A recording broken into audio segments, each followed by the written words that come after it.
Okay, what if you had it all? I mean, really all of it. The seven-figure salary, the fame, the private jet, a sprawling mansion, and of course that shiny red Ferrari. Well, this is the true story of a man who ticked every single box of what the world calls success, only to find out he was completely, utterly bankrupt on the inside. So stick with me as we unpack this incredible journey from total burnout to absolute brilliance, all based on Robin Sharma's amazing book, The Monk Who Sold His Ferrari. So let me introduce you to Julian Mantle. This guy wasn't just a lawyer. He was a legal titan, a superstar, the kind of legend that other lawyers whisper about. And as you can see, he had all the toys that come with that life. But look at the other side of the slide, because that's where the real story is. Behind the fame and the Ferrari, there was a devastating price being paid. His life was just this relentless 18-hour-a-day grind of pure stress. His work had literally eaten his life whole. There was no joy, no time for family, no health, nothing. He was a walking, talking example of how you can win at everything the world values and still be losing the game of life. And then, well, the inevitable happened. At only 53 years old, Julian's body just gave out. It screamed, "I'm done," right in the middle of a packed courtroom, at the peak of his career. Bam! A massive heart attack. It was this chilling, dramatic scene, the ultimate wake-up call. This wasn't just a close call, it was a total system shutdown, proving that the road he was on wasn't the path to success at all. It was a highway straight to self-destruction.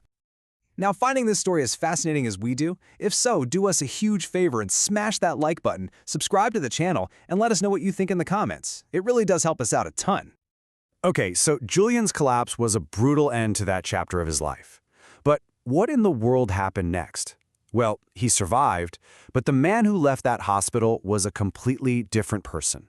And this is where the story makes a huge pivot, from a cautionary tale about burnout to an incredible story of brilliance. And it all starts with him doing something nobody saw coming. Julian makes a move that just blows everyone's mind.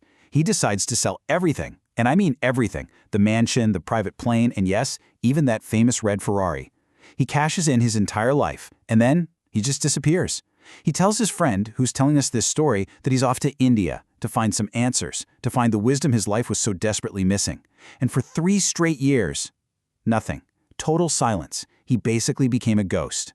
So 3 years go by, and one day, this mysterious visitor walks into his old law firm. The guy is fit, vibrant, with eyes that are just sparkling with energy. He looks like he's maybe in his early 30s. The narrator has no idea who he is. And then the man smiles and says, "It's me, John. It's Julian." The shock is just unbelievable. The Julian he knew was 53 but looked 70. He was stressed, sick, and just worn out. This new Julian, he was the exact opposite.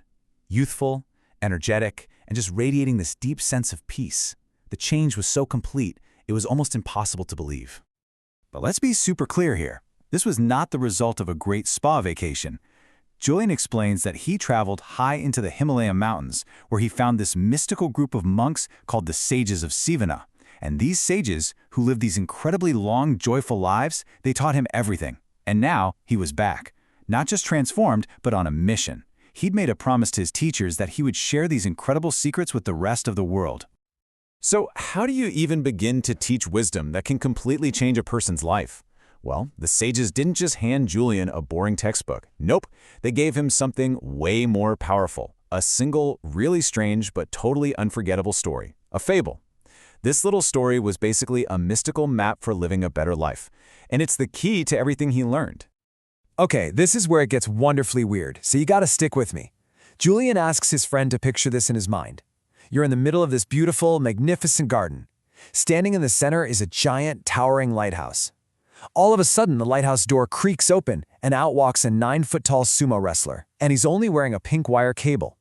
He wanders around, finds a golden stopwatch, picks it up, but then slips on some fragrant yellow roses and falls down, only to find he's landed on a path made of sparkling diamonds. I know, it sounds totally bizarre, right? But trust me, every single one of these symbols is a key that unlocks one of the 7 timeless virtues for a life filled with joy. All right, this is where the real magic happens. We're about to decode this fable, symbol by symbol. We're going to turn this strange story into powerful, practical actions you can actually use to change your life, starting right now. So let's jump in with that very first symbol. First up, the magnificent garden. So, what does that represent? Your mind. It's that simple. The sages taught that your outer world is just a mirror of your inner world. If you want a better life, you have to start with better thoughts. You have to be the master gardener of your mind. If you don't actively plant beautiful flowers, positive, inspiring thoughts, then the weeds of negativity, worry, and fear will just take over all on their own. It's their default setting. So you have to be proactive. Okay, next up in the garden is that towering lighthouse. This symbol is all about your life's purpose. Think about it. A lighthouse gives ships a clear destination, right? It guides them safely to shore. Well, your purpose does the exact same thing for you. The sages believe that true happiness isn't an accident. It comes from living a life of purpose. Without it, you're just drifting. Julian realized his old purpose, getting rich and famous, was totally empty. Finding your purpose gives you a reason to jump out of bed every single morning. It's your personal why. Now who comes out of that lighthouse? The giant sumo wrestler. This is the third virtue. You have to nurture your body. The sages saw the body as a sacred temple for your mind and spirit. And it makes sense, right? A tired, unhealthy body leads to a tired, foggy mind. The sumo is there to remind us that true self-mastery is built on physical health and energy.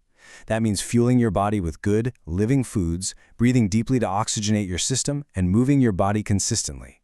You just can't reach your peak performance mentally if your physical foundation is a mess. So what's that sumo wrestler wearing? Just a pink wire cable. This weird little detail represents the fourth virtue, living with discipline. The sages taught that willpower isn't some gift you're born with. It's a muscle. The more you use it, the stronger it gets. Every single time you choose to do the hard thing, like getting up early instead of hitting snooze, you're doing a rep for your willpower muscle. That cable is made of tiny wires twisted together to become super strong. In the same way, your discipline is built from all those small, daily acts of self-control. It's what turns your dreams into your reality. The sumo then stumbles upon a golden stopwatch. This, my friends, symbolizes your most precious resource of all, your time. Here's the thing. You can always make more money, but you can never, ever make more time. Once a second is gone, it is gone for good. So the sages taught that to master your life, you have to master your time. This means being ruthless about your priorities. You have to focus your energy on the few things that truly matter and learn to say no to everything else. Respecting your time is a form of self-respect. As our sumo wrestler moves along, he slips and falls into a bed of fragrant yellow roses. These roses represent the sixth virtue, to selflessly serve others. The sages believe the whole point of life isn't about what you can get, it's about what you can give. The quality of your life is a direct reflection of your contribution to the world. It's a funny paradox, but by making other people's lives better, you make your own life better. The beautiful smell of the roses is like the legacy you leave behind. Every day, just look for one small way to help someone else. It's a total game changer. And finally, what does the sumo discover under those roses? A path made of sparkling diamonds. This is the seventh and final virtue, to embrace the present moment. Those diamonds, they represent the precious, brilliant moments of right now. Julian's biggest regret was that he was always living for the future. You know the feeling, I'll be happy when I get the promotion, when I retire. The sages taught him that happiness isn't a destination you arrive at, it's something you find by enjoying the journey, by noticing the little diamonds scattered all around you every day. The secret to joy is learning to live in the now. And there you have it. The 7 virtues that took Julian from a stressed-out, unhealthy millionaire to a vibrant, joyful monk. Master your mind, follow your purpose, nurture your body, live with discipline, respect your time, selflessly serve others, and embrace the present. But these aren't just separate checklist items. They all work together. They interlock, creating this powerful blueprint for a life of real, lasting joy. Let's see how it all connects. What's amazing is how this philosophy lines up perfectly with this Japanese concept called ikigai, which basically means your reason for being. It shows how these virtues all connect. Ikigai is built on 4 big ideas. First, you need purpose. That's our lighthouse, right? A mission to wake up for. Second, simplicity. Focusing only on what matters, which is the lesson of the stopwatch. Third is service, the joy you get from giving back, just like the roses. And finally, presence, living fully in the now, which is the secret of the path of diamonds. When you bring all those things together, that's where you find a truly meaningful life. And that really brings us to the end of this incredible roadmap. But here's the most important part. Understanding these virtues is one thing, but acting on them is everything. So the final question isn't about Julian, it's about you. Looking at this list, the garden, the lighthouse, the sumo, the cable, the stopwatch, the roses, the diamonds, which one is calling out to you right now? Which one of these 7 virtues are you going to focus on starting today? Because your journey, just like Julian's, starts with that one single choice.